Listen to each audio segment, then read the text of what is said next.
Hey everybody, and welcome back to another Kraken Packs video. I am your host, MrBevers, and we're back today with another Kaldheim pre-release kit. And by that I mean, I'm gonna do probably a build with this because I really enjoy building sealed decks. And because I don't get to play in the pre-release kits or events right now because of the pandemic, I'm gonna do it. I'm gonna do it here in this video because why not? We got a nice little green die there. All right, we'll take it. We got our promo card, which we're going to put here, but it's a double-sided card, so I can clearly see that it's double-sided, which means it's a god, right? And so I don't know how we cover that up. Maybe we do it like this. There, how's that? Everyone got to see that it was a red god, I assume. We also have a code card here. And you've got your little pamphlet thing. All right, so we know we have a red god in the promo card slot, which is hilarious because I mean I like to keep it not shown if possible, but these things happen. All right, we're gonna get into this. We're gonna separate these into piles of colors because that's how the easiest way to sort of like check these out, in my opinion, is to do it this way. Let's take a little more space here. Okay, so what do we got? Artifact. Okay, so we got a Kaya's Onslaught as our first uncommon. Then we got a Herald, King of Skemfar. And we've got a Blizzard Brawl. Okay. And our first rare is a Calamity Bearer. So if a giant source you control would deal damage to a permanent or player, it deals double that damage to that permanent player instead. Interesting. And we got a Highland Forest, which is cool, and we got a foil Maskwood Nexus, which is a rare. I actually had a lot of fun with this one in limited because it makes all of your creatures the chosen type, or I should say it makes them every creature type. So for instance, this plays really well with Calamity Bearer because now all of my creatures are giants, and so they all do double damage. So I mean, there's that, right? Those play well together, which is interesting. So I mean, that seems kind of cool. That seems like a kind of cool thing to try and pull off in a sealed event, right? Okay, so first uncommon is Cardur, which is a nice alternate art or showcase art. Cool. And then we've got a Hailstorm Valkyrie. And then we have a Doomscar Titan, which is a nice giant. This is a very good card in limited, mainly because it's a 4/4 for 6, but it comes in and it gives creatures you control get +1/+0 and gain haste until end of turn. And then our rare for this pack, oops, let's put that in the right pile there in red, is a Skemfar Avenger, which is a 3/1 for 2. This is whenever another non-token elf or berserker you control dies, you draw a card and lose a life. Also plays well with Maskwood Nexus. See, this is what I'm saying. Like, Maskwood Nexus is an interesting card in this format because there's a lot of tribal stuff going on. And being able to essentially make all of your creatures into said creature that you want them to be is kind of cool. Kind of cool. Oh, we got an artifact here. Why don't I put I should put these artifacts like up here, right? Yeah, that seems better. What do we got here? Okay, first uncommon from this pack is a Clarion Spirit. Not a bad little one. And we got a Trickster God Heist, which is a cool card as well. And then we've got a Vega, which is also a cool card in limited. Oh my goodness. We got ourselves a Goldspan Dragon. I guess we're hard in red probably at this point, seeing as we have a Calamity Bearer and a Goldspan Dragon, and we have our rare promo card. Holy moly. Goldspan Dragon, very good card, by the way. Seeing a lot of play in standard right now as well. What do we got here? Raven form. Okay, first uncommon is a Path to the World Tree. Not a bad little uncommon. Usher of the Fallen. Glimpse the Cosmos. Oh my, and we got a Showcase Tergrid. Holy moly, are we playing black red? Maybe we're playing black-red, like, destroy discard, right? Because it's like, but it's only when they sacrifice, right? So you need to play hand disruption with Tigrid, or have the things that make them sack creatures. We got a nice Bergstrider there. Bergstrider very good in limited as well. I don't know, this is going to be interesting. This is going to be an interesting build. Ooh, we got a nice Feed the Serpent there. That's a very good card.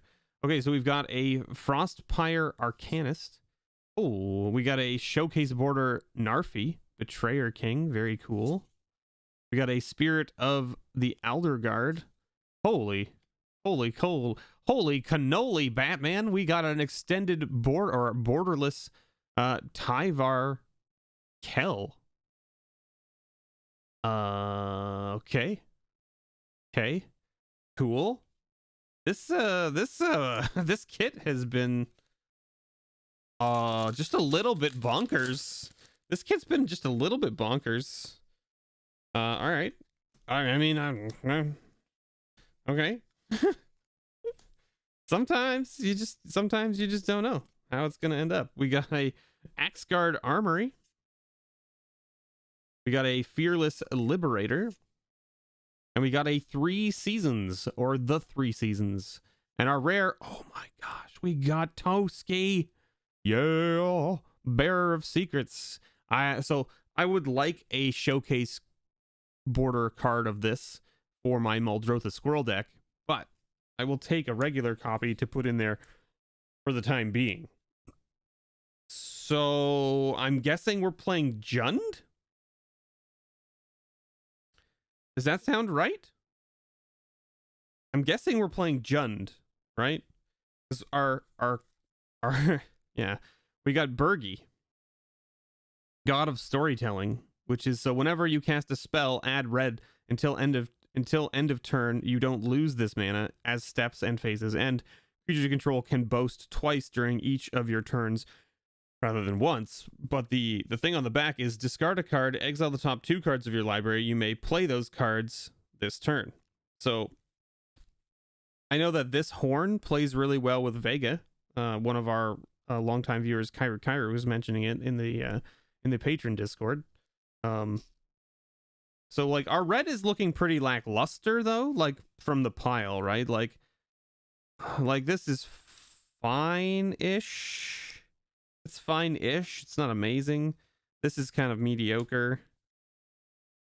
Seize the spoils and additional costs. Cast a spell, discard a card, draw 2 cards, create a treasure token. I mean, that seems fine, but not amazing. Shackles of Treachery is like meh.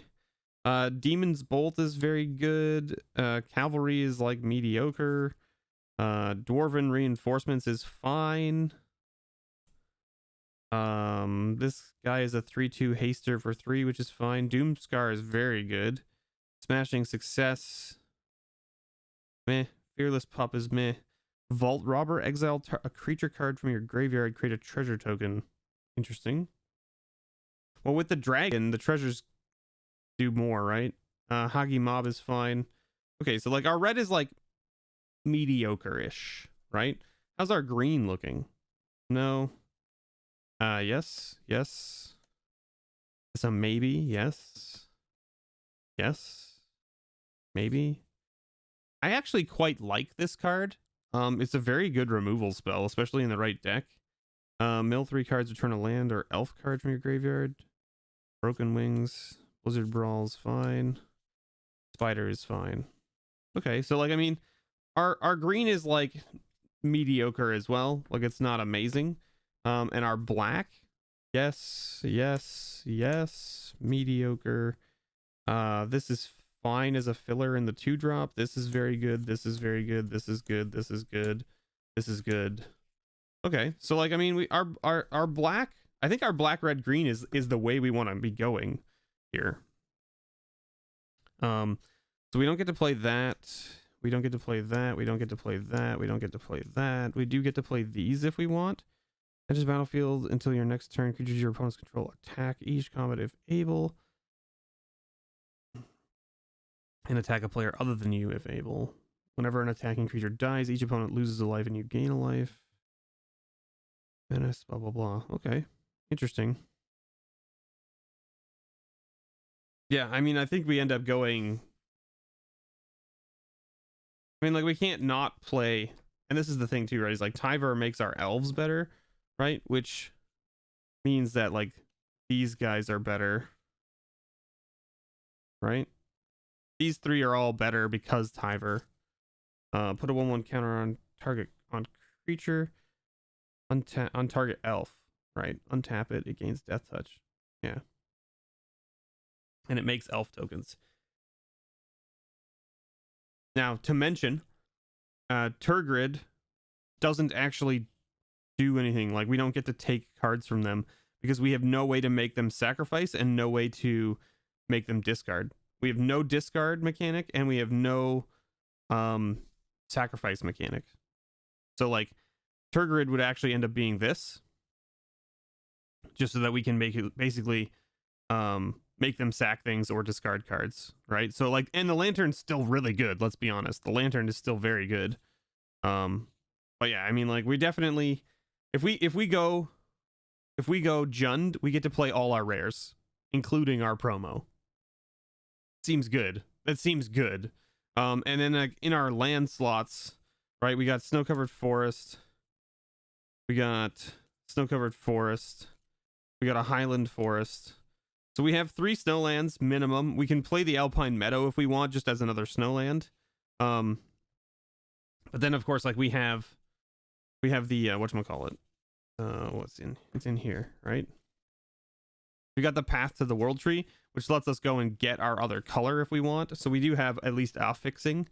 And our artifacts is kind of low, right? But also we have the Golden Dragon, so we probably end up going like what, like green, red, and then the splash is the black, right?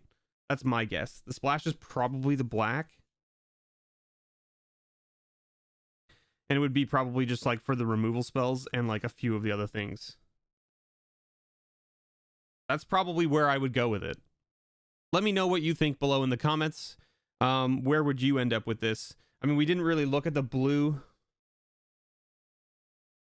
Blue has some good stuff in it. 2 Raven forms and a Bergstrider. Another Augury Raven as well. White has some okay stuff in it. Nothing I'm like particularly... Well, the Clarion Spirit and the Usher of the Fallen are both very good.